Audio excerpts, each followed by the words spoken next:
चित्तौड़ के सांसद महोदय आदरणीय सीपी जोशी जी प्रेस वार्ता को संबोधित करेंगे। इस बीच में मंच पर हमारे संभाग प्रभारी आदरणीय नाहर सिंह जी झोदा साहब, हमारे दोनों ही जिलाध्यक्ष पुष्कर जी तेली, रजपाल सिंह जी राठौड़, हमारे पूर्व अध्यक्ष श्री चंद्रगुप्त सिंह जी चौहान, भगवान सिंह जी पवार और हमारे सहकारिता प्रकोष्ठ के प्रदेश संयोजक। उनको लोकसभा और राज्यसभा नहीं जाने दिया, लेकिन माननीय प्रधानमंत्री श्री नरेंद्र मोदी जी ने पूज्य बाबा साहब के नाम से पंच तीर्थ बनाए। चाहे दिल्ली हो, चाहे मुंबई हो, चाहे नागपुर हो, चाहे मऊ हो, चाहे इंग्लैंड में हो, उन पांचों स्थानों को डेवलप करके उनको एक पंच तीर्थ के रूप में इस देश को बनाकर एक सौगात दी। मैं सोचता हूं भगवान बिरसा मुंडा जी की जयंती देश में जनजाति कल्याण के रूप में, जनजाति गौरव दिवस के रूप में पहली बार देश मना रहा है, क्योंकि जनजाति क्षेत्र में जो कल्याण उत्थान के लिए और विकास के लिए काम इन वर्षों में हुए हैं, वो मैं सोचता हूं जंगलों और जनजाति संघर्षों का इतिहास, उनके बारे में किए हुए काम और उनको राष्ट्रीय सम्मान देने का आदरणीय मोदी प्रधानमंत्री जी के रूप में उनके नेतृत्व में काम हुआ है। स्टैचू ऑफ यूनिटी सिर्फ देश नहीं, दुनिया की सबसे बड़ा वो एक प्रतिमा नहीं है, बल्कि यह प्रतिमा आने वाली पीढ़ियों को ये बताती है कि एकता के कितने संघर्ष और संकल्प से निर्मित ये प्रतिमा है। उस समय देश की रियासतों के एकीकरण के लिए इस प्रकार से सरदार पटेल ने अपने विवेक का उपयोग करते हुए कैसे इस देश की एकता और एकजुटता को लेकर काम किया। हम लोगों ने कभी देश में जो राजपथ कहलाता था, आज वो कर्तव्य पथ कहला रहा है। कभी जो राष्ट्रपति भवन में मुगल गार्डन कहलाता था, आज वो अमृत वाटिका कहला रही है। कभी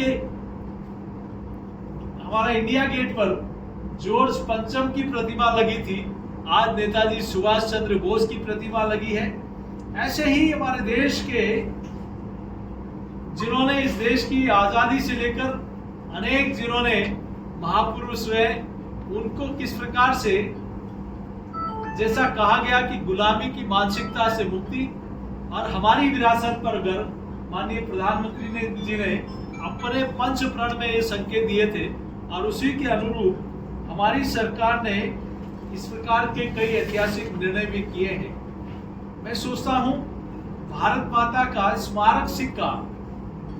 राष्ट्रीय अस्मिता को सम्मान देने का एक ऐतिहासिक निर्णय माननीय प्रधानमंत्री जी के रूप में के नेतृत्व में हुआ है। हमारे सैनिकों के सम्मान के लिए राष्ट्रीय युद्ध स्मारक एक राष्ट्रीय चेतना का एक बहुत बड़ा केंद्र दिल्ली में बना है। जनजाति क्षेत्र के, जैसा मैंने कहा कि भगवान बिरसा मुंडा की जयंती मनाना, इसके इतर भी संग्रहालय, जनजाति संग्रहालय, सांस्कृतिक केंद्र, गौरवशाली इतिहास को संरक्षित और आगे बढ़ाने के लिए देश में अनेक स्थानों को ज्ञात अज्ञात जो हमारे क्रांतिकारी थे उनके नाम पर ऐसे संग्रहालय बनाने के काम भी हुए। हम सब लोगों ने देखा है कि कोविड पैंडेमिक में जिस प्रकार से भारत इससे पहले की बीमारियों में हम लोग देखें तो जो गंभीर रोग देश में आए थे, गंभीर बीमारियां, महामारियां आई थी, चाहे पोलियो हो, चाहे उसके अलावा कई बीमारियां थी। भारत ने कभी वैक्सीन का इजाद नहीं किया, दुनिया से इंतजार करना पड़ता था, कई वर्षों इंतजार करना पड़ता था, लेकिन पहली बार भारत में सरकार के सहयोग से हमारे वैज्ञानिकों ने एक नहीं, दो नहीं, तीन वैक्सीन का इजाद किया। और भारत ने उस समय सिर्फ भारत में नहीं, दुनिया के कई देशों में वो वैक्सीन भेजने का और दवाइयां भेजने का काम भी किया। इसीलिए कई देशों ने प्रधानमंत्री जी ने के लिए कहा, किसी ने कहा मोदी महान है, किसी ने कहा मोदी हनुमान है, कि उन्होंने हमारे देश को संकट के समय ये व्यवस्था और सुविधाएं उपलब्ध कराई। मैं सोचता हूं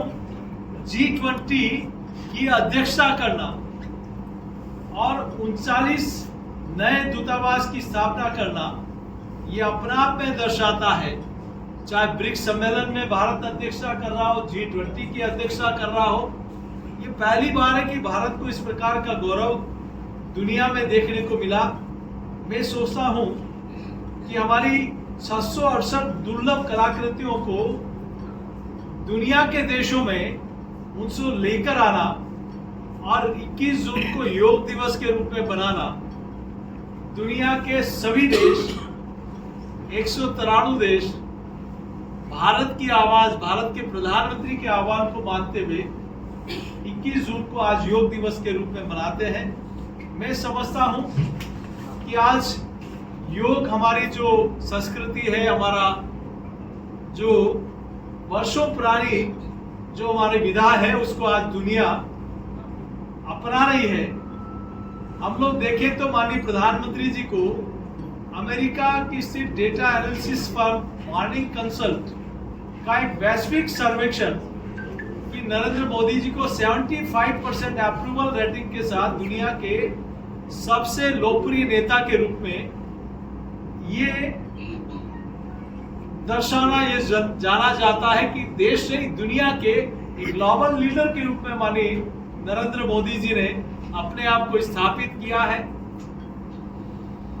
देश की सुरक्षा के ऊपर जब भी कोई चैलेंज आया, चुनौती आई, पहले चाहे कई विषय होंगे, क्या हुआ क्या नहीं हुआ आप और हम सब लोग जानते हैं, लेकिन पूरी पुलवामा में चाहे सर्जिकल उसका जवाब सर्जिकल स्ट्राइक हो, एयर स्ट्राइक हो,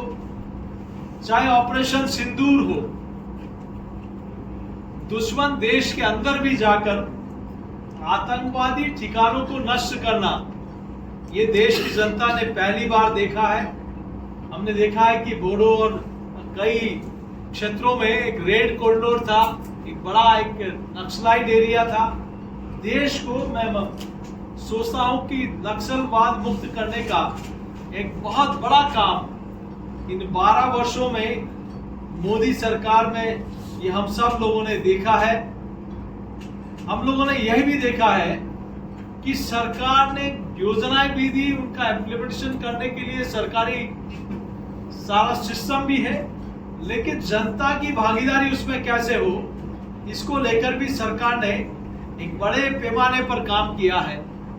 कोविड पैंडेमिक में दुनिया के ताकतवर मुल्क, विकसित देश जो अपने आप को दम्भ भरते थे कि हम दुनिया के विकसित राष्ट्र हैं, हमारे पास हमारा हेल्थ सिस्टम सबसे बढ़िया है, सबसे बेस्ट है, लेकिन उसके बावजूद भी उस संकट में भारत के प्रधानमंत्री जी की दूरदर्शी सोच के कारण उस संकट से भी भारत निकला। लोगों ने कहा कि ताली बजाने से क्या होगा, दिया जलाने से क्या होगा, लेकिन उस संकट के समय भी पूरा देश माननीय प्रधानमंत्री जी के उस आह्वान के ऊपर खड़ा रहा और एक मजबूती के साथ अपने आप को इसमें एकजुटता भारत ने दिखाई। देश की आजादी से लेकर अब तक राष्ट्रभक्ति की नई चेतना का एक संकल्प, आजादी का अमृत महोत्सव, हर घर तिरंगा अभियान, देश ने माननीय प्रधानमंत्री जी के आह्वान पर एक ऐसा मूवमेंट बना कि देश में हर घर पर, हर संस्थान पर लोगों ने तिरंगा लगाया, तिरंगा में सेल्फी, एक ऐसा अभियान चला कि लोगों में राष्ट्रभक्ति का जज्बा एक देखते ही बनता था। जब देश के प्रधानमंत्री ने लाल किले की प्राचीर से स्वच्छता अभियान के बारे में चर्चा की तो कई लोगों ने कहा कि प्रधानमंत्री स्वच्छता के बारे में बात कर रहे हैं, लेकिन मां भारती की स्वच्छता के लिए जब देश के प्रधानमंत्री ने आह्वान किया तो कई मुख्यमंत्री, कई लीडर, बॉलीवुड बिजनेस टाइकून के साथ देश की जनता ने इस अभियान को अपनाया और मां भारती की स्वच्छता अभियान में सब लोगों ने एक मूवमेंट के रूप में काम किया। फिट इंडिया मूवमेंट हो, चाहे एक पेड़ मां के नाम हो, चाहे वोकल फॉर लोकल हो, इन अभियानों को भी माननीय प्रधानमंत्री जी के आह्वान पर देश की जनता ने उसको समर्थन किया और उस अभियान को ताकत दी मैं सोचता हूँ लोकल फॉर लोकल और आत्मनिर्भर अभियान, इसको लेकर हमारे संसाधनों पर, हमारी ताकत पर, हमारा मैन पावर, दुनिया के जहां सबसे ज्यादा युवा शक्ति जिस देश के पास है, दुनिया की सबसे ज्यादा एग्रीकल्चर लैंड जिस देश के पास है, दुनिया के सबसे ज्यादा हुनर जिस देश के लोगों के पास है, तो हम लोग क्यों नहीं। और उसी का परिणाम है कि आप देखें तो दूध के उत्पादन में दुनिया के शीर्ष पर भारत चला गया, गेहूं के धान के उत्पादन में भारत टॉप पे जा रहा है, स्टील के प्रोडक्शन में, मोबाइल के उत्पादन में, रक्षा के एक्सपोर्ट, हम निर्यात में हम लोग बात करें तो 34 गुना से ज्यादा हमारा निर्यात बढ़ा है। तो ये माननीय प्रधानमंत्री जी की एक दूरदर्शी सोच के कारण हुआ है।